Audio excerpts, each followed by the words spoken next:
1935, the Lions win the NFL championship. The Detroit Tigers take the World Series. The Red Wings bring home Lord Stanley's Cup. Joe Louis begins his rise to world domination. This transforms the Motor City into Detroit, City of Champions. There we are, a crack of the bat. We are off and running Detroit City of Champions, the podcast. I'm Jamie Flanagan. Charles Avison. We are sitting extraordinarily close to each other today, Charles. How you doing, buddy? Good to see you. Good to see you from this angle. We're in the same frame this time. It is. There's a reason behind that. We haven't had many guests on the City of Champions. It was pretty much just me and you. But which ones we've had have been the highest of quality. Stanley Cup winning Drew Miller, Red Wing. Yes. And we've had Joe Louis Barrow Jr. the second.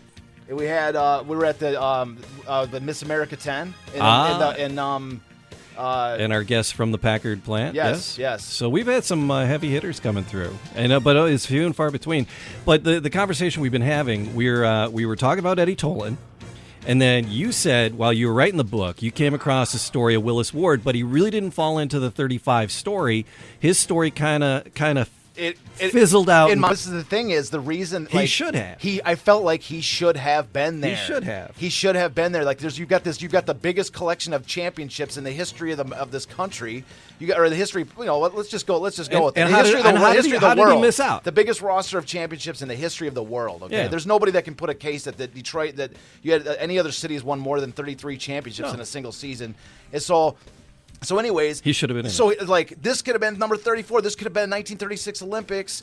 How was he not inserted into this? How was Willis Ward not part of it? And that's why. And then you've got a picture of Eddie Tolan with Willis Ward, with Jesse Owens. I'm like, how was? And I loved his story. And I was and I told myself when I was doing the books that the first opportunity that we would have to bring the Willis Ward story out, we were gonna do it. And then we had the room to do it here, and we did it. Exactly. And then I start writing the show notes. I was like looking stuff up. I was writing the show notes, and then I came across a documentary because on the team that Willis Ward was on, center with Gerald Ford, right? He became a president of the United States. And it was interesting. He said, I'm going to quit. And, people listen to last episode. Go back, listen to last episode. We're going to get more into it. But I came across a documentary that focused all on that. And I was like, oh, my God, this is fascinating. I want to see this. I couldn't find it anywhere. And I'd actually heard of this because one of the articles that we cited in the last show mentioned this documentary. Yes. And so when you told me, I started stalking the director. Yes. And then you told me that you had him on the show, and I was said, super guess excited. Who I just became friends with. Yeah. And you're like, who? I said, Brian Kruger, who produced and directed the documentary we're talking about. And it is called Black and Blue, the story of Gerald Ford, Willis Ward, and the 1934 Michigan-Georgia Tech football game. You need to work the word fiasco into there somewhere. Right. Brian, thanks for joining us. Well, guys, thanks for having me. This is a lot of fun. So we were, and like I said, you heard the last episode. We really dug into Willis and his story. Just a phenomenal scholar.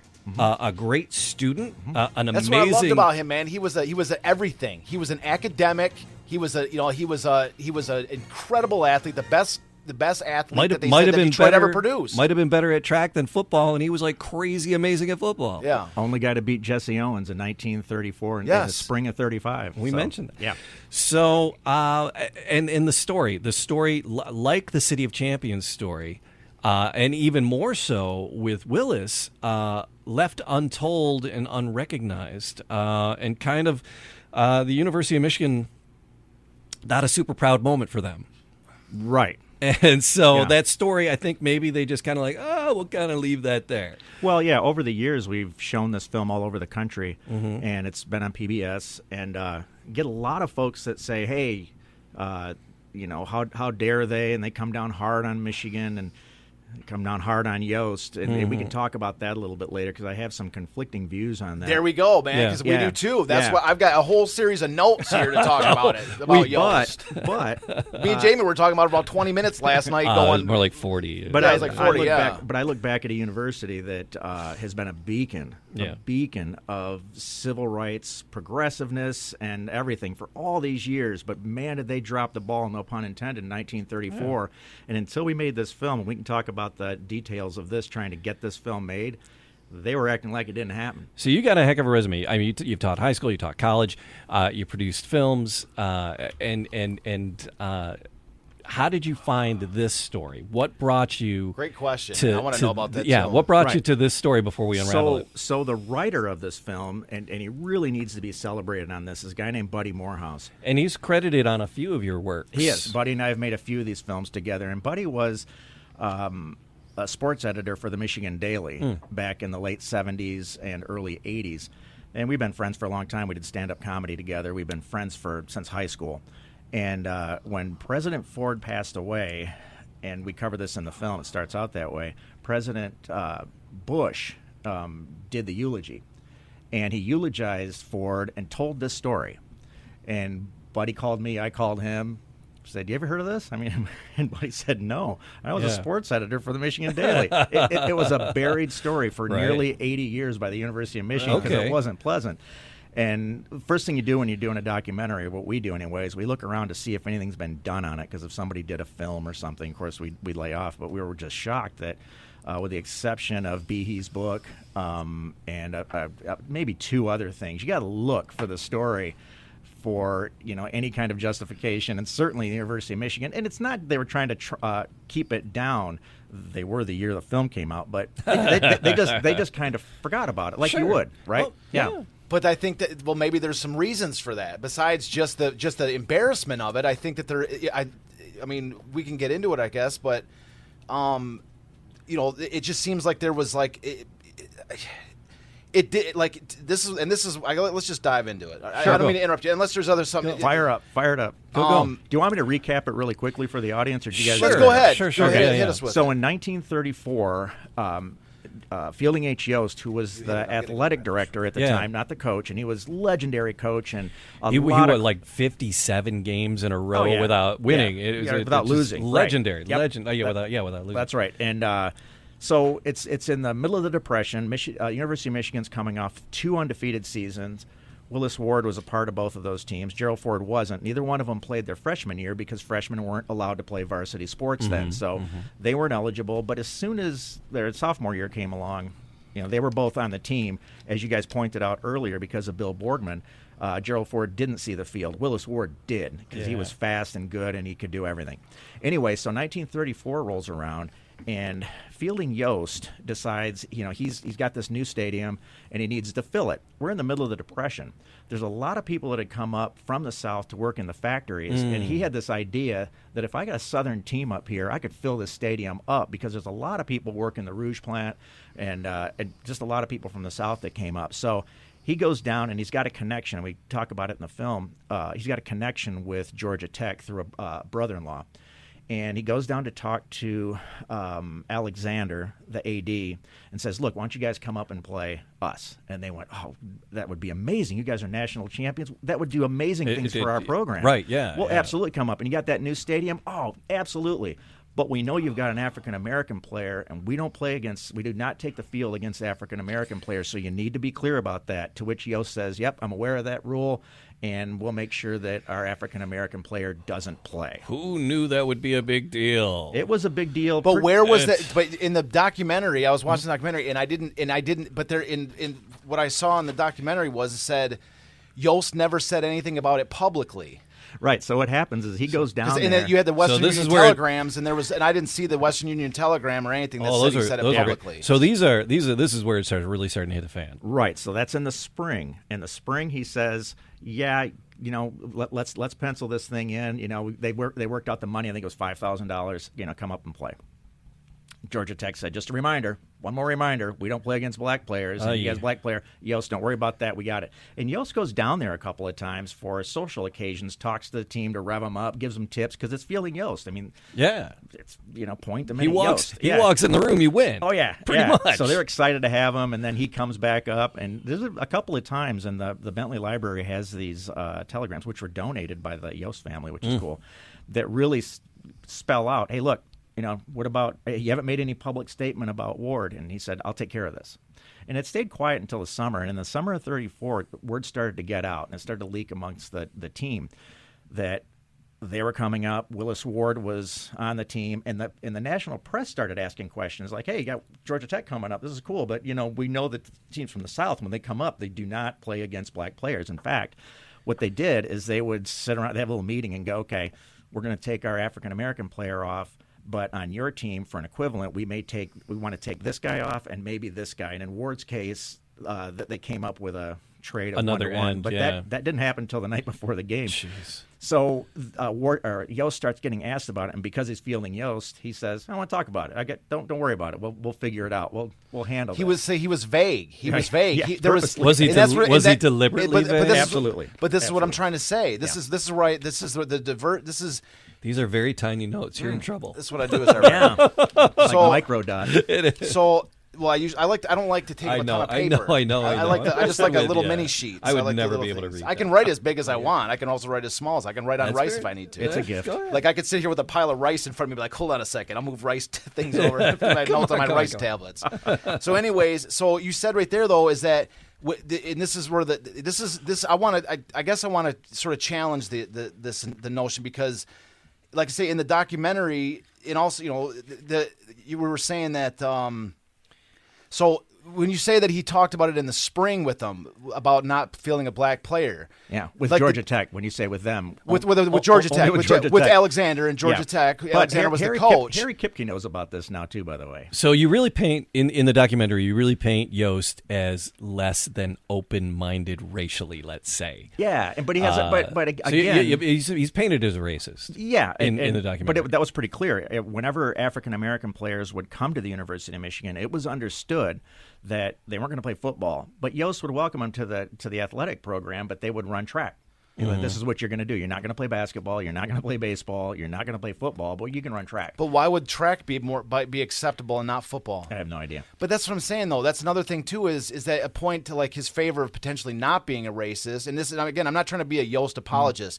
I just think that there's there's just the overall story of what we know about the story. I feel like there are sort of gaps or of that I don't understand. Well, the thing is that I think the first potential component that may lead to my not understanding is just the automatic assumption that Yost was a racist. Yeah, well, you got to look at the man, and I'm not excusing this at all, but sometimes we all kind of make this error on this. It wasn't right by any means, but you look at the man during the times. We covered this in the film. His dad was a soldier for the Confederacy. He comes from West Virginia. But West Virginia was a free state during the Civil War, and and just because he's a son of a Confederate soldier doesn't necessarily automatically make him a racist. Right, but it tells you where his mindset is coming from, and it's not right. Again, I want to keep saying that. That's not right. But all of the schools above the Mason-Dixon line graced this rule, and they knew of the rule. It was like, it's Jim Crow. It's like, okay. But and there weren't very many black players playing at any team. That's right. There were a few, and as John Bacon points out, he thinks that Minnesota had one, and there's a couple instances, if you dig deep, where the schools came up.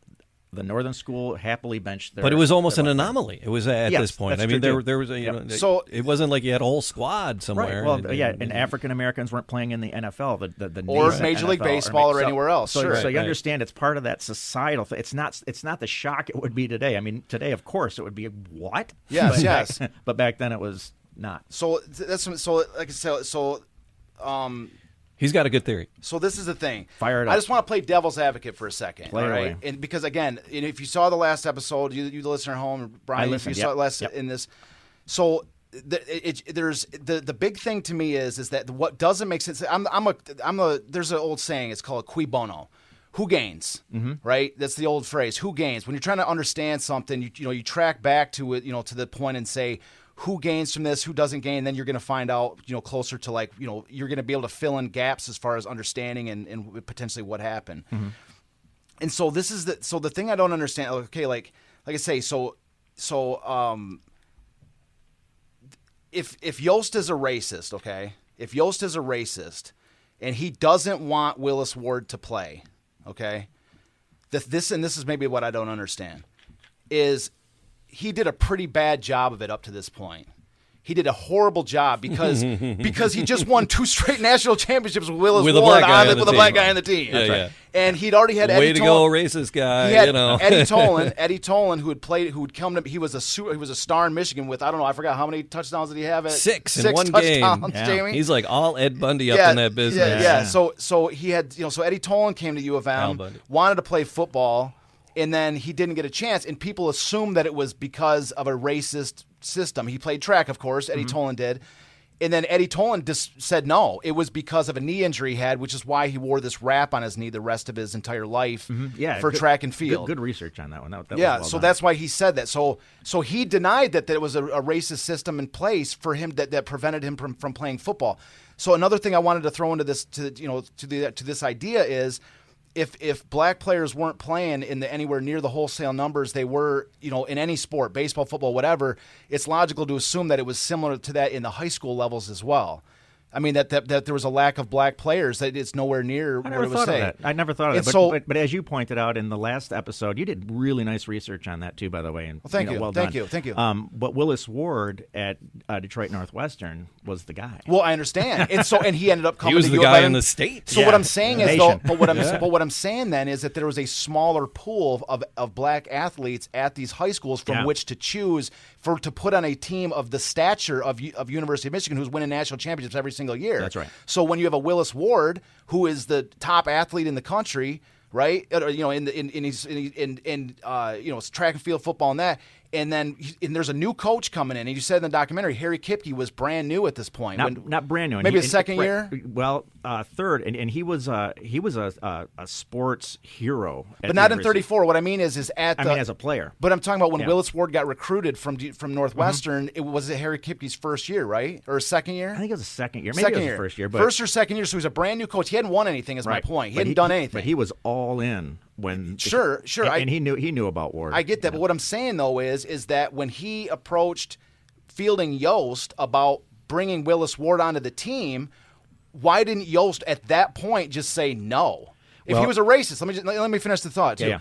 Why didn't he just say no and nip the idea in the bud before he had to deal with anything like this, right? And then if Harry Kipke goes, I'm going to fight you with fists if you don't let me play that black player, he's going to go, you know what, Kipke, I loved you as a player, but you gone. Because Yost had already fired 2 coaches like it was nothing. What's the difference of a third? Because the guy's going against his racist sensibilities and not letting him play and going against what Yost, if he's a racist and he doesn't want anything to do with a black player, and eventually just a few years later he's going to create this whole situation.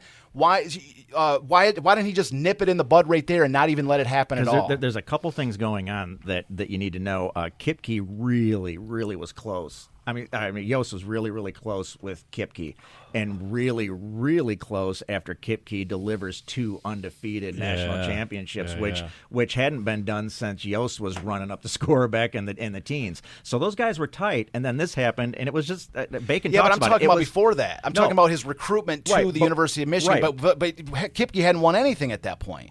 Kipke was a new coach. They were just friends, right? Because he played for Yost, and Yost loved him. And Kipke even coached basketball for I a understand spell. that, but what I'm saying though is if Yost, why would Yost 3 years later, after Willis Ward won 2 national championships for this team, Willis Ward's a hero amongst the University of Michigan group.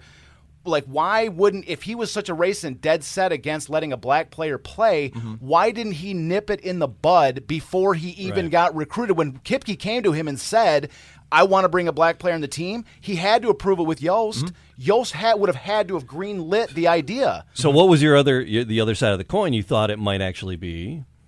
Well, what I'm thinking is what I'm trying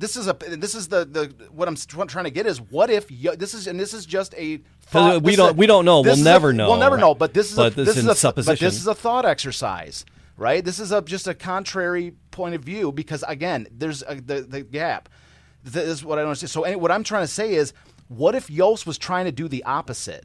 What if he was trying to set up on a silver platter a situation for a breaking of the color barrier, using Willis Ward in football to break the color barrier. To show how egregious it was. That's interesting. But you saw in the movie, and this is what Bacon's theory was, and I like the thought process on this, but Bacon's theory is that Yost did this to get Kipke back for bringing him on. Because when Kipke got him on the team, they circumvented Yost. And Yost was an administrator. He was on the board of directors. Yeah, but Yost is the power guy in this entire situation. He's the athletic director. But as you pointed out too, it's Mathai and it's who was the well, other? those are alumnus, but they don't have direct control over the situation. No, but you don't understand what happened. Those guys went around and went into the city of Detroit and were contacted by the judge and said, hey, you got to give this guy a role. Those guys went all in and went, yeah, let's bring him in. Didn't bring Yost into that conversation. According to Bacon, they came to blows on that one, and Kipke won it. And that's where the big one might go. Like, how did he win that? But he did. He said, I'm bringing him in. And Yost said, all right, well, whatever. And what Bacon says is Bacon thinks that Yost went, all right, and then went through this couple of years, national championships. Maybe he saw that the roster was going to change this season, and according to Bacon thinks that he brought up Georgia Tech just to nail Kipke and Ward on this, which I think is really, but if this is the really case, indicative. I'm sorry, Jamie, go ahead. No, go ahead. or the reason they brought in Georgia Tech, I think I said this, was because they knew the roster was changing. They knew it was going to be a troublesome year, and they needed at least one win in there, and they knew they were going to win against Georgia.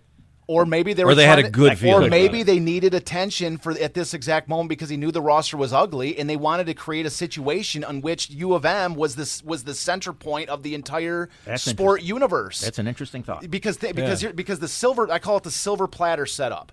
If Yost, you got a name for it. and I've got a list of all the points here. Right. If Yost was set, and again, it could go two ways. Yost set this up because he was trying to end black players in football forever, right? It could go that direction, right? And in that case has been made.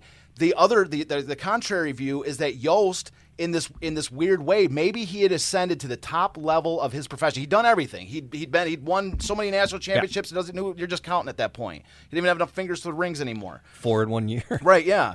And so he's done everything in his career, right? Yep. Maybe initially he had been resistant against black players, and maybe at this moment he's like, well, what's left in my career to do? What if in his mind he's going to open the door for other players of color to follow in football?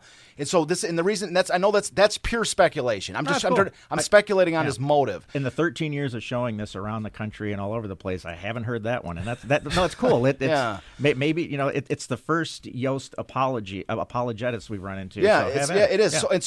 So I call this the silver platter theory because the case has been made for why he set this up is for the negative.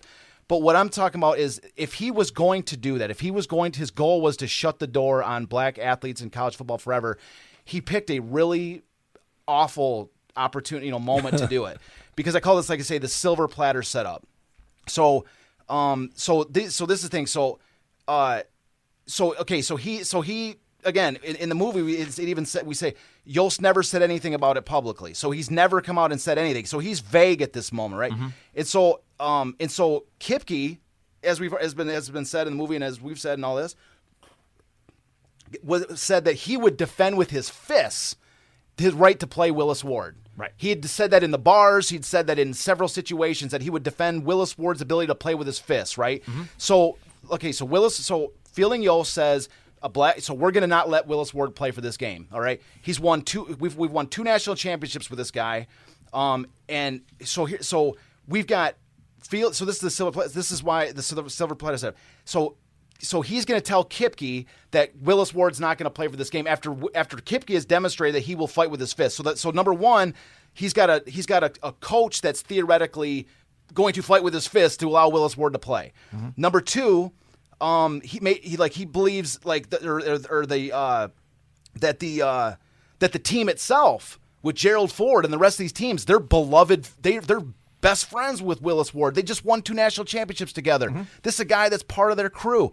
So he's got the coach against him. He's got the team against him. He's got the Willis Ward, who is intelligent, demonstrated himself as somebody who would go to a situation where there's very few black people or anything like this, potentially the perfect person to be like a civil rights champion or civil rights leader or a symbol of some case, in a case, right?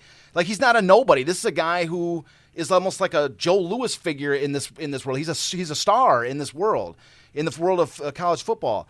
And so the college media, he couldn't have been blind to the fact that when the word came out that Willis Ward was not going to play, that the college media was going to lose their shit over this, right? I mean, the media. He waited until the night of the game, though. But they would have been working up. It wouldn't be covered. But the rumors had been out for weeks and months, and the media had been. It was a national story talking about that he didn't play, and it was a sympathetic northern media and sympathetic collegiate media. University of Michigan, the one guy who was, I forget his name, but was a poet or whatever, a writer, and ended up was going to U of M at the time, and the whole college was freaking out. They were writing articles saying this is ridiculous. So he has a sympathetic coach who's willing to fight with his fist, a sympathetic Gerry Ford and the rest of the team. He's got Willis Ward himself. He's got a sympathetic and media that's behind this entire situation, which he couldn't have been oblivious to at that moment. He could have, like the college media, he had to have known that the college media was going to be a liberal perspective on this. It was going to be a progressive perspective on this. That was split kind of down the middle of the blue bloods on campus, the frat guys and stuff were saying, hey, just let them come up and play. They're our guests.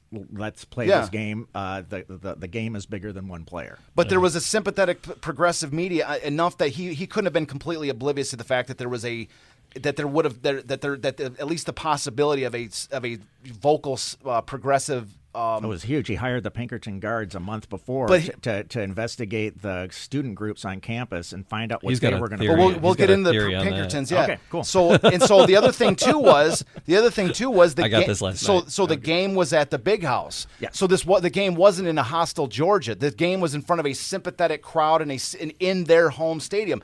And then U of M at this point is 5-0. They've won 19 straight games. They could have faced any team in the country. They're facing Georgia Tech, who's 3-3 at that moment, who finished 5-5 and finished 11 out of 13 teams in the SEC. They were a bunch of nobodies. Well, Michigan was 0-3 going into that game. No, but I'm saying when he booked the game on the previous November 11th, the previous November 8th or 11th. I have the picture of the day of when So what's your conclusion? What I'm saying is that. And as far as the Pinkertons go, he hired the Pinkertons to prevent any fans from coming onto the stadium. Disrupting the game, disrupting the situation. Also to infiltrate the student groups that were meeting prior to the game, a month before the game, so he could figure out what are they going to be up to stop this game. Well, exactly. But here's the thing: if you were setting up a situation for a moment where the teams and this is what I'm trying to get at. What if he was setting up a situation in which if the players had walked off the field and not played that game, right? It could have been a defining moment through the course of the social justice movement, the course of the civil rights movement. It would have been a landmark moment in history that a national championship University of Michigan team did not play that game against an inferior opponent at home in front of a sympathetic fan, sympathetic crowd, sympathetic media with a sympathetic coach, and everything was laid out. It could have been a landmark moment because they said, that in essence, if they would have been forced to forfeit to Georgia Tech, a national championship team who had lost 2 games, sure, but when Yost was potentially coming up with this idea, they were undefeated. What if an undefeated team lost their only game because they had to forfeit a game because the players wouldn't play because they were standing with their black teammate?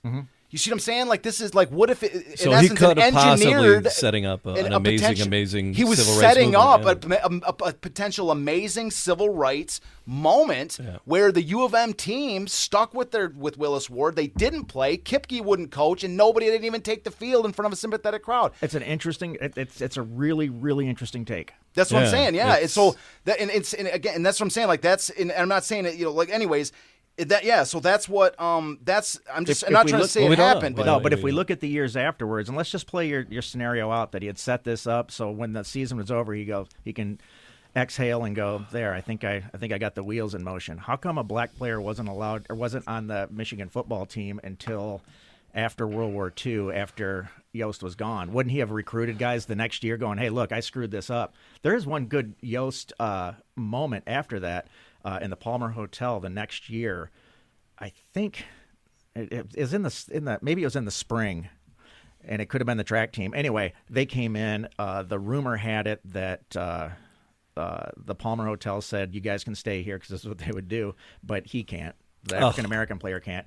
And Yost did step up, and he said, look, we founded the Big Ten here at the Palmer Hotel. I was part of that. I'm not, I'm sure he didn't say this. It was paraphrased, but I'm the most powerful figure in college sports now. If he doesn't stay with his team, this is theoretically what happened in the spring. If he doesn't stay with his team, we're never going to stay here again. I'm going to make sure none of the Big Ten teams ever stay here again. See, that's another. I appreciate you adding weight to that. To that potential scale. I like your theory. I'm not adding weight to it. I think what happened though is I do believe that after this was over, Ward had a real come to Jesus meeting, and maybe it was internal. His family, has been very apologetic about everything, but also said that he had a change of heart after that game.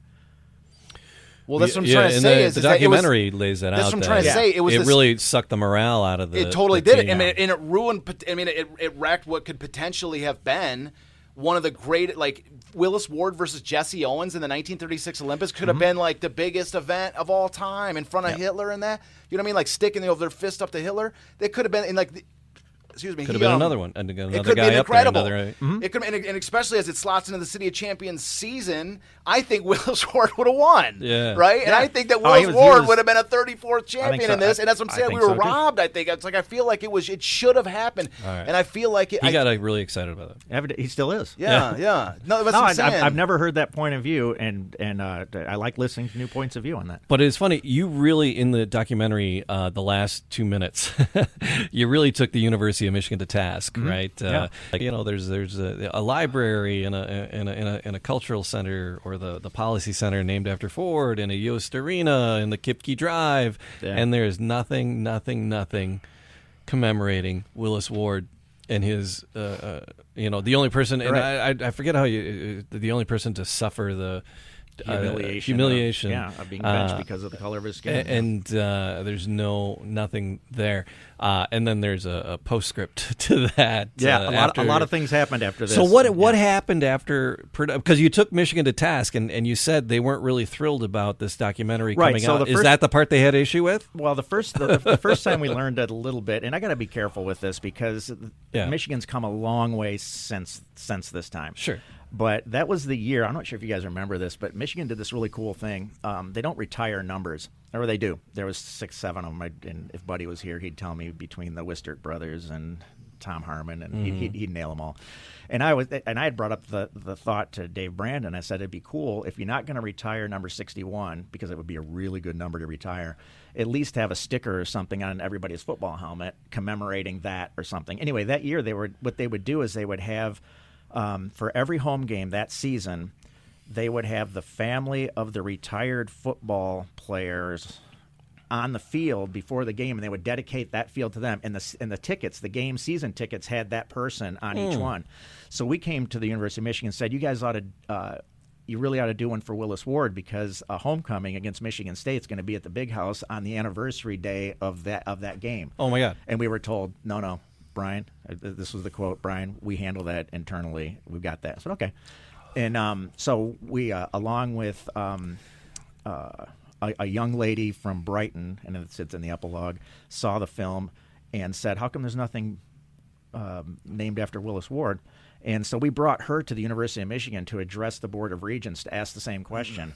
And they, of course, the Board of Regents, saw the movie for the first time and went, wow, yeah, how come we're not doing anything? So it was really cool.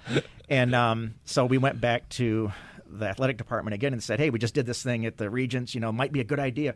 Just kind of sneaking into this. You're not honoring anybody on this day, the homecoming game. How about Willis Ward?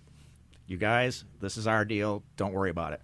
Because that University of Michigan is, really pushes along great. So, is it Alicia Urbane? I'm going to get this wrong, and I apologize. Miss Urbane, she's really cool, the little girl. So we got her to Lansing that day and had Willis Ward Day commemorated on the day of the homecoming game, and gave the movie to all of the reps in Lansing, and they loved it and said, oh, this is an amazing story. Yes, this is going to be Willis Ward Day, and it'll be fantastic. So then we called back to the Ann Arbor and said, hey, it's going to be Willis Ward Day. and not too much. So then I was on WJR, and I said it's going to be Willis Ward Day. All across Michigan's going to celebrate Willis Ward, except the stadium where he was benched 70 years ago. Oh, snap. Then a press release comes out of the University of Michigan real quick, says we're going to honor Willis Ward that day. So that was kind of fun. So that day on the big scoreboard, it was Willis Ward.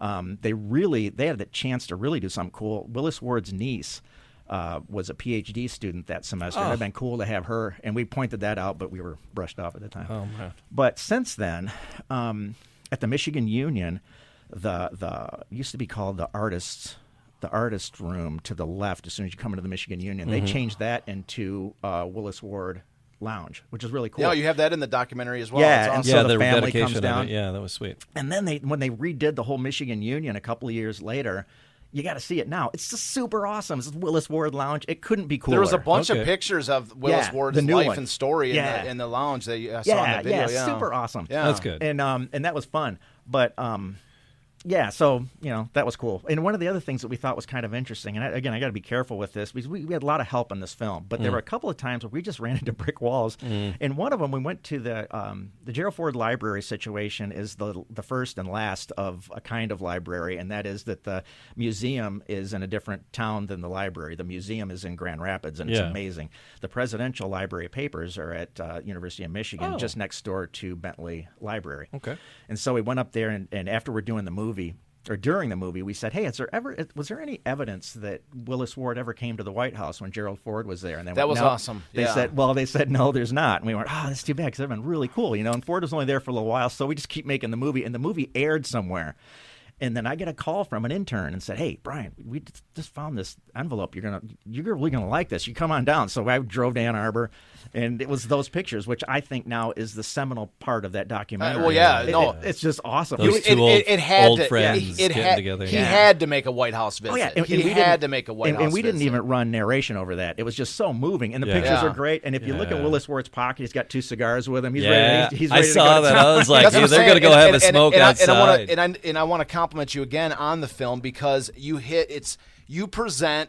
I mean, from watching that documentary, the stuff that you put into that, you put in when you're done watching it, you feel as though you've just seen every piece of evidence in photo and in primary source document material that is out there to be shown. Yeah, and you put it out there. Well, thanks. You know what I mean? And that's Buddy Morehouse's writing. Buddy's an amazing writer because he's a journalist. He's a 30-year writer for Gannett before he retired recently, and now he's a vice president of communications up in Lansing for a think tank. But he wrote an amazing story, so that was an easy one for me to do because when you write that well, pulling up B-roll becomes fun because then you're looking for stuff. And I was digging up Willis Ward's living cousins, uncles, and stuff, and spending time in their house. And they go, "Oh, I've got this one of Willis, of his first marriage, and this is, his first wife was in a car accident, and she was an invalid before she died for lived for a couple of years, and so this kind of stuff, and amazing things that happen along the line." Because I thought the story was really good. And when Buddy and I are done, I mean, the film's okay. I'm a Ken Burns non-apologist. I'd like to write stuff because Burns is very much show the movie, tell the story, stay out of the way. Don't make whistles and bells out of it. Just show the pictures, tell the story. And so that's what we did. But learning about the statue and Statuary Hall, how that got done was amazing. And stuff that happened afterward. Oh, this was kind of fun. And you guys might know this about documentary filmmaking or filmmaking of any kind. There was another one of those questions. Asked Steve Ford, "Hey, Steve, did your dad ever talk about the Willis Ward story to anybody else on TV or anything?" And he said no. But he called back a couple days later and said, no, he talked about it on the Larry King Show. I was with him. Yeah, you had that interview on there too. That was nice. Here's the CNN interview where he's talking about it on there. That's what I'm saying. You were the definitive. This documentary is the definitive source of information on this story. I appreciate that. You come across with that very How'd you get easily. the permission for that? Was it trouble? So here's how it goes. So we got all that stuff together, and as you guys might know, that kind of stuff's expensive. Yeah. So we found out that the 34 seconds maybe of that footage was very expensive, $28,000 to use the Larry King footage. Wow. And so I got a call with Steve Ford, and Steve goes, "Hey, Brian, my dad was really close with Larry King, so, let me pull some strings on that. We'll get that taken care of."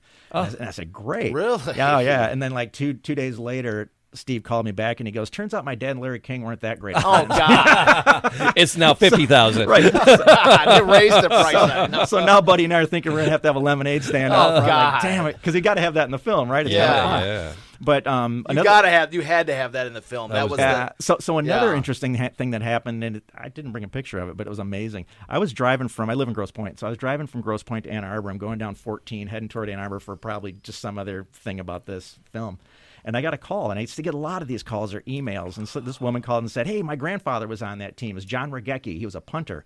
And I said, "Cool." And a lot of players were punters. Punting was a big thing back then. he was huge in the 30s. Yeah. And she said, "Yeah," and he was just amazing. And before he died, we had him write. We said, write a history of the family. So he writes this 50-page history, and the first page was about our family, and the rest of it was all about Michigan football and the plays and everything else. And we had a conversation lasted about 7-8 minutes or so. And I said, "Well, thanks a lot for calling. I love hearing stories like this." Yeah. And she goes, "Yeah, we really miss him. And oh, by the way, we have the game ball to the Georgia Tech game."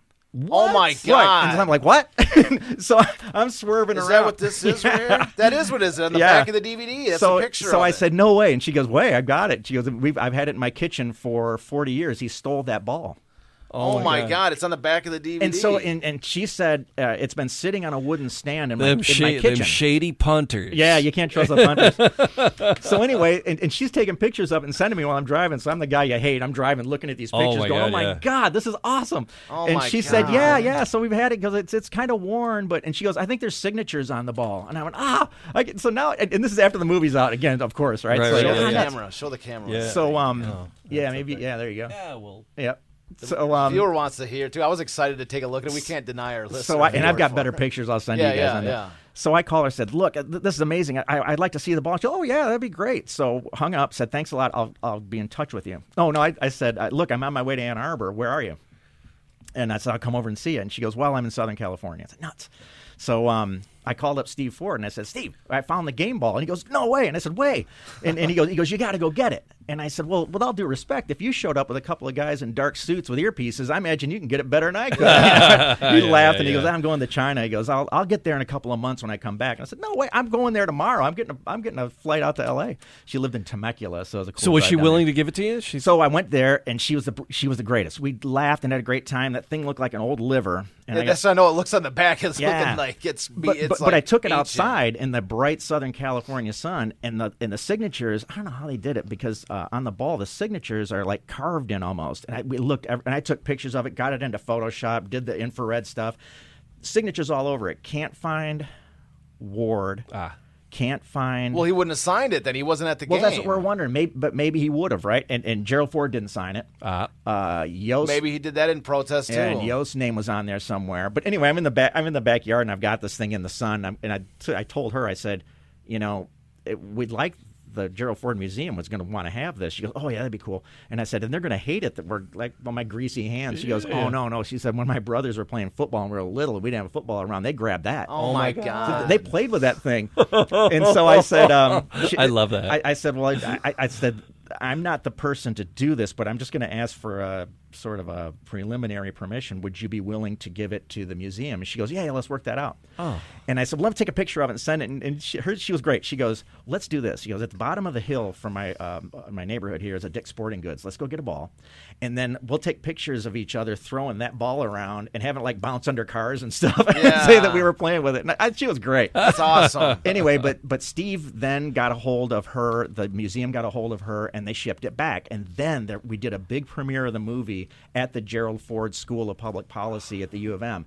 And Buzz Thomas was there, Willis Ward's grandson, Steve Ford, and the ball came back. And it was all the museum had fixed it all up, and they'd put air in it and cleaned it. Oh, and nice. So it Really? doesn't look like that. It's like beautiful, and it's in this glass case now. It's just awesome. So it's at the Gerald Ford Museum? It's at the Gerald Ford Museum in Grand Rapids. And here's another one that's kind of fun. When we were making the film, there's no mention of that thing. There's a picture of Gerald Ford in the football uniform when we did the film, and they were another one that when we told them, we were pitching the film to them, and they went, we don't see much of a story there. And we went, we think there is. And then when we did it, they're like, oh, this is cool. Yeah. Since then, there's been a multi-million-dollar renovation of that museum, and now there's a whole section up there that's got Ward and Ford's uniforms. It's awesome. You got to see it. They got their uniforms. So how'd you there. get permission for that CNN B-roll section? The Ford Foundation, the Gerald Ford, what's it called? Anyway, it's the President Gerald R. Ford Foundation. Yeah. So They underwrote that for you? Yeah, they paid.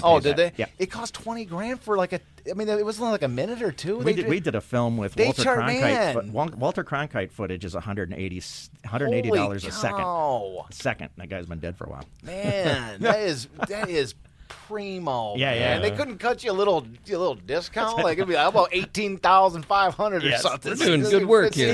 Steve's comment was worth it though. I was laughing. No, it was amazing. It was you had to have it. It had to be in the film. But when he goes, turns out my dad and Larry King weren't that great of friends. No, that's awesome. That's amazing. That's amazing. Prices going up. Yeah. So University of Michigan has changed their tune a little bit. Yeah, and they've it's been quite great. the celebration now. Yeah, and so I went to Mary Sue Coleman when we did this too, because there's an education version of this film, like there is with all of our films.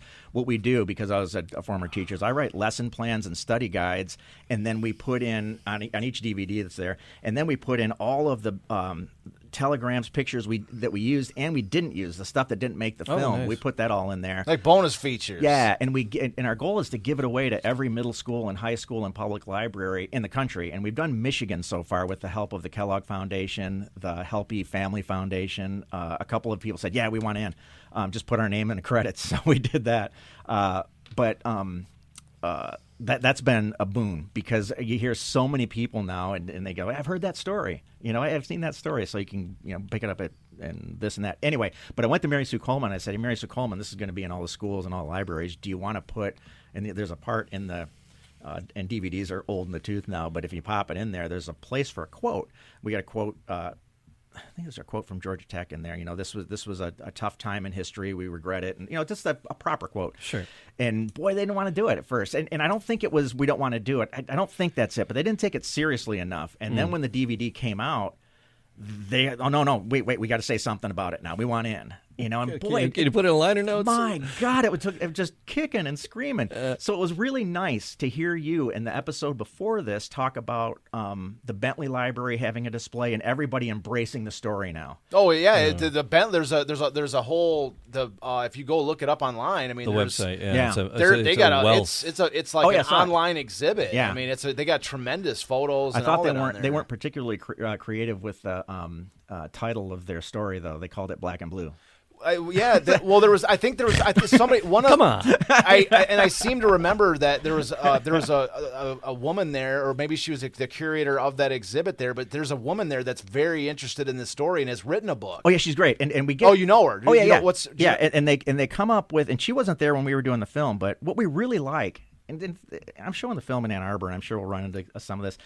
People will come up with different opinions, or that there's one guy that just insists Gerald Ford never would have said what he said.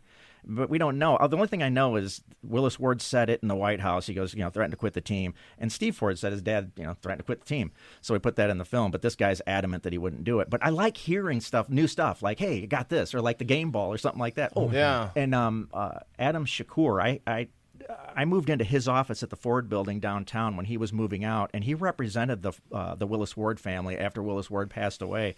And Shakur told me this. We're standing in line at the bank together down in Griswold.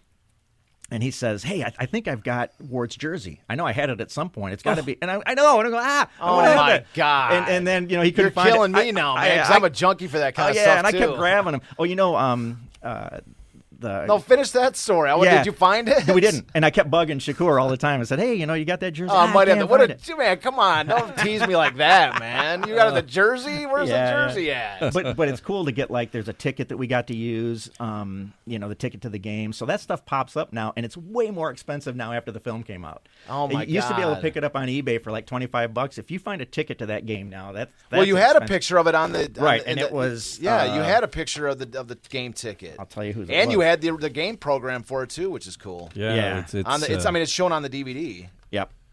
Yeah, in the game ticket. No, you're like I say. Yeah, Greg Dooley. Greg, who's in the movie. Greg Dooley said that was his ticket, and he goes, "My ticket made the film," So it's in his program as well, which is cool. What I liked about the Bentley exhibit, if you have a chance, or if anybody's listening to this, it's worth watching. And if you're interested in the story, this Black and Blue DVD, this documentary is an absolute must. You got to get yourself a copy. Yeah, go to stunt. You can go to stunt3.com and get it, or you can get it on Amazon. I think it's out there. Yeah, the thing that I like about the website is, or the Bentley exhibit is that they talk a lot about what life was like for a black student on U of M campus at that time. Yeah, cool. She does. I think it's her. I keep saying her because I think that the girl that wrote that book is the one that did a lot of the information on the website. I think she transferred a lot of it from the book.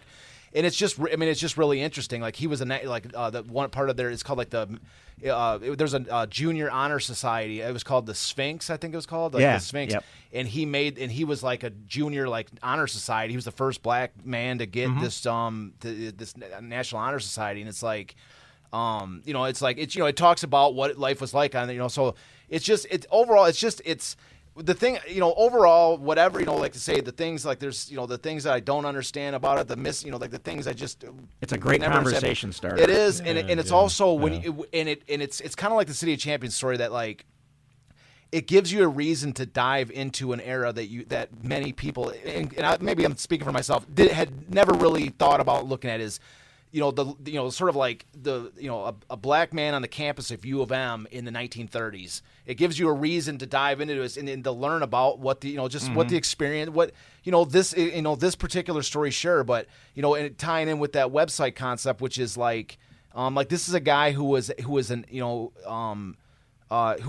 an academic as well as an athlete. He wasn't, this isn't your sort of prototypical athlete who's just going to U of M because he wants to play football and go to the pros or something like this. Yeah, this is a guy he went and got his law degree after. He was there. I mean, he was using this experience, and as it proved out. This experience, he became a lawyer and then a judge and then a high profile individual who, very, he was using football to get his academics. And there was one little point in the movie, and it brings it back to because he was a young man. I mean, these are college guys. They're young men. I mean, you think. But these were young dudes, 18, 19, 20 years old. And he said that his people were saying you should quit the team. And there was a group in Detroit that raised money to cover his tuition if he quit the team and lost his tuition so he could finish his education. He goes, this is too much for a young man to take. Ward it's never, a lot to put on a young man. And Ward never held that against the university either, and he always wore his. If you notice he's got the M button on his lapel. He does when he's in the White House. Yeah, and always was a Michigan man through and through. So I think he understood what the times were, and there's been some things written about how he should have quit, and have called him. And Uncle Tom for not for not quitting and playing the rest of that year, but I don't agree with any of that. But see, Joe Louis was called that by the 1960s when Muhammad Ali was doing his thing. Was the whole I don't need to summarize, but Muhammad Ali was doing his thing, and there was people that said, well, why didn't Joe Louis do that in the 1930s? And why did he kind of go along with the flow and not really stand up for it? Understand the times. Like Joe Louis was doing what he could do. What he was doing, he was doing what he could do, and it wasn't, it was the stepping stones along the way. And so I put together. This may come out in another year too, but it's a sequel to this story, and it's called A Race in Time, the Willis Ward story. Because what happens with Willis Ward, as you'd pointed out after this, is really quite striking. When Henry Ford hires him to work at the Rouge plant, he hires him because there's a lot of African-American workers working at the Rouge. Henry Ford paid him the same as he paid white workers, which drove the white workers from the South crazy. But Henry Ford was one of the first truly integrated, probably the first truly integrated large corporations in America. So he hires Ward to work at the Rouge, and we cover this a little bit in the movie, but there's some things that Ward ends up doing that is just great. So he works there, and actually we've got B-roll pictures of Willis Ward on placards where the workers are upset with him because they're getting ready to strike, and they say Ward needs to do this or that, which is kind of interesting for an African-American guy. We surmise that Willis Ward was probably the highest-ranking African-American executive in the country at the time. But when he's working at the Rouge and he goes off to World War II, he hires Jesse Owens, who's down in his luck. Jesse Owens, after the Olympics, had a lot of awful things happen to him. A lot like Eddie Tolan. Yeah, Well, Eddie, yeah. Eddie Tolan couldn't find a job. Well, Jesse Owens was a little bit higher profile at the time. Sure, so, a bit much higher, absolutely, but, yeah. Well, he was hired at state fairs and things to run exhibitions against horses. Yeah. Jeez, And when there was a reception... Well, Eddie Tolan was running backwards in vaudeville. I can run that's fast that, backwards. That's that Bill Robinson Yeah. that was doing that with Eddie Tolan. He Yeah, was doing Eddie the Tolan. vaudeville. Yeah. Because Bill Robinson had to set a record. So running same back sort with of that. thing. So he's running against horses. Yeah, so he's doing. Yeah, he's and doing, Willis said, yeah. So Willis Ward hires him to gives him a decent job at the Rouge, and then when Willis Ward goes to World War II, he said, Jesse Owens needs to take my spot. Oh, nice. And have a good spot in there. But there's some stories that come out of that stuff when Jesse Owens comes back. There's a big reception for him at the Waldorf Astoria, and it's a big party, and because he had this great deal. Although FDR didn't recognize any of it, that's another story. But Jesse Owens goes to the Waldorf for this big reception and gets in an elevator, and the women who are going up there to that reception do not want to ride with Jesse Owens in the elevator. So Jesse Owens going to the Jesse Owens party. Jesse Owens had Oh to my take the God. freight elevator with the food and the food guys up to his own reception. Oh my God! Because the black people were not allowed in New York City at the time to ride the elevator with white folks. But see, again, this Willis Ward This story. is after the Olympics. But again, see this Willis Ward story. It's like, and I say it's similar to like the City of Champions thing because it's a beacon that draws attention towards this era. Yeah. That once you start to dive into it, the story is expansive, and Oh, it gives you a reason why. Like keeps we going. wouldn't be coming in here to do a show about Jesse Owens' ride up in the elevator for that particular thing. It's interesting. I mean, but that's a component of the overall universe that sort of radiates around this story. As I'm saying, like that's one of the to me that's one of the one of the great things about these type of stories that and it the draws fun- you into this world for a moment and say. There's a lot of stuff going on, but let us have your attention for a moment and let's tell you a story about something that you didn't know and about a world. And people become intrigued. Right. I was intrigued. So that one's coming out. What's this Black and Blue? Is this one? That's going to be called that one, the sequel to this one would be called A Race in Time. A Race in Time. The Willis Ward story, but that's a couple of years off. Because Brian, you've done several films. How many films have you done? 11. 11 films. Wow. Okay. Yep. So and you've done other shorts and things too. Yeah. We have one here. I'm a half Irish, half Polish, so There I'm we a go. Polish boy. Hamtramck, you're talking my language there. It's the legend of Pinky. How do you say that? The Legend of Pinky Darris. It's the Darris, story Pinky Darris. of Art Darris, the greatest Little League player there ever was. Coming out of Hamtramck. Yep. So that's amazing, And that's out already, yep. And then you got there's something like a death row baseball. Wait, what now? Is there? Was that you? I guess that's not. He doesn't was have that that me. one. That's I not guess he me. doesn't have that one, Jamie. That wasn't yours. I do have a film out though, and I'll come back and talk to you guys. There's about like- that. oh my God, there's no. two of them. One is called The Girl in Center Field, and that was our first film, and this is the 50th anniversary of the event. In 1973, Carolyn King from Ypsilanti, Michigan, decided to play Little League baseball when girls at the time were not allowed to play Little League baseball, and it was during the time of Billie Jean King and Bobby Riggs. It was right after Title IX. She did that, and it became a national story that reverberated everywhere. So that at the end of that summer, Little League was forced to include girls in Little League baseball, and since then, over 7 million girls have played Little League. Really? So that movie is out too. It's called The Girl in Center Field, but we're working on a director's cut for the 50th anniversary because that happened in 1973, and this is 2023. So that's out there too. I also did an impromptu documentary that really went over really well, and I've got a copy of it here, and it's called Baseball Diplomacy. That's not what the cover said because this is first. In 2017, I took my Can I see that? I took my travel baseball team of 16-year-olds, 17-year-olds down to Havana.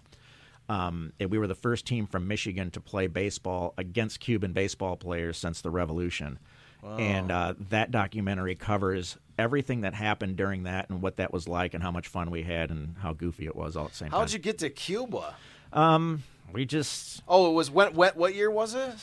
2017. So, Yeah. Okay, so Yep. okay, I get you. So Trump was new, but Trump. But Obama opened it up to Cuban baseball. He did, yeah. and Trump was just as excited about it. Trust me. Really? Oh, yeah. Okay. Everybody down there knew that Trump wanted to build a Trump Tower on the Malecon Cuba? Cuba, Really? until Marco Rubio said, "If you want to win Florida, don't do that." Really? and in fact, roll back everything that's happened that Obama did, because there's a lot of expats here in Florida that Yeah, because I thought Trump shut down a lot of the Cuba stuff that Obama had done. Trump yeah. really wanted a hotel on Really? Man, but see, I've got this weird thing where, like, I see those Godfather, like, you know, like seeing Cuba, like back when they had the Meyer Lansky, yeah. Yeah, when everything Yep. was like, where Cuba was like a Las Vegas. I like kind of want to see that, man. I would like to go to Cuba instead of Vegas as like a, as like a, I don't know. That's just. You know, maybe it's that it's a place that you're kind of like not allowed to go or whatever. The taboo. Everybody, like everybody in the world except us goes. If you want, I know. But Yeah, if you you gotta want go to to Canada. You gotta go to fly Canada. from Toronto. The weekend parties in Cuba are I know. astonishingly It's great. like, but it's almost like a guilty pleasure. Like I'm like, man, I'd like to go to Cuba. Right. So watch sometime. that movie, and you'll see what a great time you can have. Yeah. in a wholesome way. I like how your stories you got are from Michigan though. You got all these like great stories from Michigan. I think that's awesome. I used to tell people you can throw a baseball in any direction in Michigan and land 12 more stories that I could finish at a time. I like that though. One of the things that Buddy and I are working on that's going to be of interest to you guys is something that happened in 1957. The Detroit Red Wings, who were in the middle of their Stanley Cup. Let me guess before you finish the statement. They went to that prison and played. That's right. Yes, I That's got right. it. I guessed it. I knew it because that's a great story that's never been covered. Yeah, so they went to a prison. Go ahead. Here's what they do. They're down at the DAC. Jack Adams is talking to. That's our guy. We love Jack. He's a little older Jack, but yeah, go ahead. So Jack Adams is talking to the warden down at the DAC, or the warden of the Marquette prison, and he says, "Hey, we got a hockey team up there. They're not particularly great. A lot of them are the Purple Gang guys. They had to learn how to play hockey, but we got a rink. You know, why don't you bring your boys up and play?" And Jack Adams goes, "I'm not going to do that." And he goes, "No, really." And Jack Adams played a hunch and said, "All right, you get us a plane. You get us our own private plane, and I'll bring the guys up." And that was. And what was it? It was in Sault Ste. Marie, wasn't it? No, it was in Marquette. Marquette. Sorry. So the warden goes back up, talks to his lumber pals, and about 8 seconds they get the money together to get a DC-9. Call Jack Adams up, and in the middle of that season, think about this happening now. In the middle of the season, Cup. This is the best team in the world. He puts them all on a plane, gets them up there. So this movie's called Pros and Cons. That's going to be. And it's going to be out. What a great title! What a great title! And it's all about that secret game. And I cut you off. When is it going to be out? What did you say? Probably this time next year, or actually, man, I got to see this time in the fall next year. We lost Ted Lindsay though, and Ted Lindsay was the last remaining player in that game. I met Ted Lindsay. I met Ted Lindsay up on Mackinac Island. This is I think a great story. I was in my young 20s. I was a dock porter on Mackinac Island, and I was on the Arnold dock. And I come walking up, and there's this group of other porters talking to this old guy. And I walk up, I'm like, holy crap, dude, it's Ted Lindsay. Right, Yeah. And like I knew who he was, and anyways, so we're just listening. He's waiting for a boat to leave, get off Mackinac Island, and the boat comes up, and he gets on the boat, and we're just listening, just random chatter. It wasn't of anything monumental, but the greatest thing was when he walked away. We're all in our young 20s. We're all a bunch of tough, like muscled up, young college, young punks, And this one guy in the group, there's like maybe 6 of us. He goes, I don't care how old that guy is, man. He'd kick any one of our asses. He would kick any one of our asses right now, dude. He's like that guy. I'm like, no. I go, no crap, dude. If I was a visitation at that funeral home, walking past his casket, I'd be scared that an arm would come up and get me. He was kind of he was short and looked at you like you're just like, man, this guy. I go. That guy goes. I don't care how old that guy is. That guy can kick. I can't tell you that. I can't tell you the amount of films we've done where Buddy and I have looked at each other and go, man, we should have done this 2 years ago or 3 because that guy was still alive. And you just got to do stuff because, and I'm big on this now. Folks that walk by older people, and I mean real senior citizens, and you don't not only not treat them with respect, but kind of like guys in my way. Those guys and women are just gold mines of information for stuff like this. And when you lose them, it's gone. In that movie, that's a spoiler alert a little bit. When that game, they were playing for a water bucket for like a pail. It was a urine. A urine bucket. Yeah. But and it's like, and I don't want to give anything away with it, but cool. but there's like the picture with Jack Adams. Like, I'm not trying to spoiler who won the game. but there's a thing where Jack Adams, the Wings had won, and Jack Adams has got this water bucket and he's holding it up in the air and he's so excited about it, and he's like, "Look at we won!" And the Red Red Wings are behind them, like, yeah, like we won. They destroyed that team. Well, what they did is when they took the ice, they gave the prisoners Terry Sawchuk. They said, "Look, that's right. Because they were going to tear up yeah. their goalie." And it was still, after the first period, it was 12-0, and Terry Sawchuk was pissed. So then they just mixed up teams. So Howe and a couple of guys went and played for the prisoners, and it's just really cool. The limitations of that story is what we call in the business B-roll. There's just not a lot of it because it was in a prison. It was really done undercover because Jack Adams didn't want to be. Guess what we're doing tonight? He just said, "Damn it, I made this bet." Totally like spontaneous type of thing, right? But it's a cool story. But that bucket, when he's holding that bucket up, there's a great picture of it. I mean, it's available online and all that. And but the picture is like it's like he's holding this water bucket up. Like it's the Stanley Cup. Like he's super excited. Like, look what we won. Like he's totally in the moment. That's a great story, dude. You when you come out, I mean, if I would love to have you back on here when you put that movie out. You know, we can if we can hype it in any way, and if just to talk about it. With you. All right, one more. Bobby Arvin. That one's called Bob Arvin. So it's called Where the Brave Dare to Tread. Yeah. And it's the first, not first, but it's a non-sports movie, although he was an all-state wrestler. And then we went to West Point. He became a champion wrestler as well. But he was just an amazing story about an amazing guy that you just don't get anymore. He was killed in Vietnam in 1967, but he was the first cadet at West Point, which is top guy. And that film talks about his life in Ypsilanti and then when he goes to West Point, and it's the astonishing story. It's sad, but what happens afterwards and scholarships and stuff. But it's pretty cool, and I did that more as a gift to that family and the city of Ypsilanti, really. Just a thought I had in my head, and I wanted. Maybe it's better for after the show, but I don't want to forget to ask you. Have you ever thought about like looking up, like, because you were talking about PBS, but have you thought about reaching out to Tubi?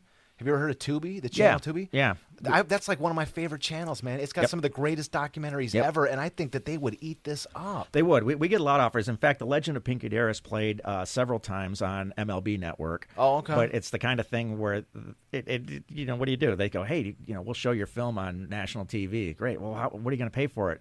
No, we're just going to show it on national TV. And you go, well, all right. But I wonder, but Tubi, but I'm telling you, Tubi, I don't know if do you ever watch Tubi at all? Yeah. You do? Okay, good. So you're familiar with it. Yep. I watch Tubi all the time, and I love it. It's got some great documentaries. Will they cut me a check for $250,000? I don't know that. When MLB plays it, you're not getting that Cronkite or Larry King money. I don't know that. I guess maybe I was asking it. But MLB's getting advertising money during the spots. Going, hey, and what they told me last time, they said, man, our viewership really spiked that Sunday afternoon. We showed your film. Great, good for you. Thanks. If you do reach out to Tubi or whatever, let me know, and we'll. If you do reach out to Tubi and you maybe did something with them, let me know, because if we can do anything to tell the listeners where hey, it's on Tubi, go check it out. Or whatever, on two of our films, Black and Blue and The Girl in Center Field, there are screenplay adaptations that are being shopped around, and The Girl in Center Field had interest from Sony and from Disney early on.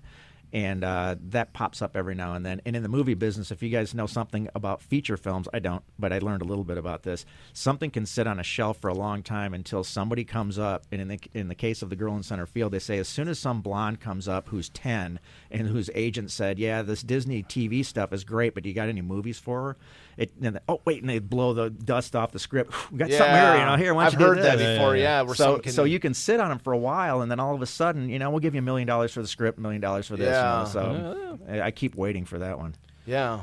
No, I would, like I say, I watch. There's Tubi has got some incredible documentaries. I think that they would be interested. Yep. We all like watching documentaries. Yeah. Nobody really wants to pay for them. That's right. Trust me, man. I hear you, because I got these City of Champions books, and that's the thing. People love to hear about it. But it's like, hey, man, give these books a read, and they're like, no, I'm buying it as a gift. Like I had a guy one time tell me with the book. He goes, hey, man, I got your book. I got those books, and I was like, really? And he goes, yeah. He goes, I still got them all in the original packaging. I haven't even opened it. I'm keeping them mint condition. I go, read them. I go, yeah, I appreciate it. I'm glad you look at them as a collector's item. That makes me feel somewhat good. But I actually wrote them so that people would read them. That's funny. And he's like, oh yeah, maybe I'll crack it open. Yep. Like I say, we show these around a lot. I think I'm going to be in Ann Arbor at the Ann Arbor Public Library showing Black and Blue in a couple of weeks, and it's so cool to run into people who can add to the story. So yeah, we like that. Or Brian. Yeah. Thank you. Yeah. Thank you so much. Brian Kruger, it's stunt3, STUNT, the number 3.com,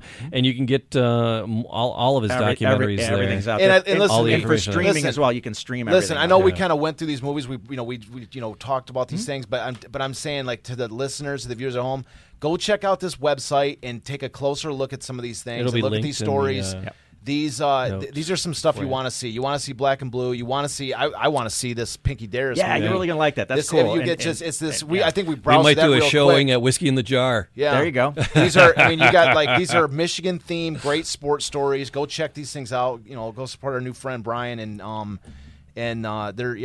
check out his website. I really appreciate it, guys. Thanks a lot for having me on. No, our pleasure, man. It was a great conversation. Like I say, it was nice. It was I'll say it for the third time. This, you present the definitive, information on this. The movie is just chock full of the primary source documents of the. You've got the CNN interview. You've got all. You find yourself like at the end. You're like, and then he appeared on CNN, and you're like, oh God, for the love of God, show the CNN video. And then there it is. Yeah. And like, and then and then he found himself, and then he made a tour to his old friend Gerald Ford, because when great. Ford Those are makes it to great. the White House, you're going, please God, let Willis Ward get to the White House, I and do then have there one, he is. I have one more request on your Oh. show, because you guys have a nice audience, and for the last 10 years or so, I've been taking care of Willis Ward's grave, and people don't really take care of it. It's not anything other than you just kind of forget about it. It's a flat ground gravestone out on 14 Mile and Ryan, and or is it 13 Mile and Ryan? It's a historic black cemetery out there, and if I don't go and trim it twice a year, once in the spring, once in the fall, it gets grown over and it gets lost. And if people want to get a hold of me through the link stunt3.com, I'm looking for a couple of people to help, just in case something happens to me along the line. I want to be able to have younger people come out with a weed whip twice a year and make sure it gets. We had a wonderful guy, an old friend, Roger Throne, and who lives in Augusta, Georgia, and he called them up and had them raise the tombstone up a little bit because it's flat, but it still gets grown over. So it's kind of cool, and it's an act of love. I always go out there and take a picture of it, put a little Michigan flag in a football and take a picture of it every year, but it needs to be weed whipped so it doesn't get lost to time, because it'll just get sunken. And so if anybody wants to get a hold of me, I'll tell you exactly where it is. Absolutely. And another in a suggestion too, in that along those lines is, have you ever talked the Hamtramck grounds crew? Have you talked to them at all? Yeah, in fact, we had the road. If you go to Hamtramck, back to the little road, it's Dan Street that goes back to the Negro Field baseball field that just got renovated. That is called Pinky Darris Boulevard. We had that named after him. Cool, yeah. No, those are great guys. Pinky Darris Way. Yeah, I met those Darris guys when they were the Navenfield grounds crew. Oh, cool. When they were doing the Tiger Stadium. We played softball out there one Awesome. year. Yeah. But now they're so. Oh, and they're going to name the Little League field that's in center field of that same complex. That's going to be Pinky Darris Field. from now Really? on. Yeah. Excellent. Yeah. And they're doing some great work out there on that field, man. The Hamtramck group. But maybe they could help, lend into that, because if that group keeps on, going over the years, that might be a nice little legacy that they also take part in. That'd be cool. Yeah. But guys, I really appreciate the time here. Our Thank you. pleasure, man. Brian We Kruger, really we will appreciate do you it coming on, again. man. This is an interesting conversation. It's Detroit, the city of champions. You just cut me off. I'm cutting you off. Damn, Jamie, screw you, buddy.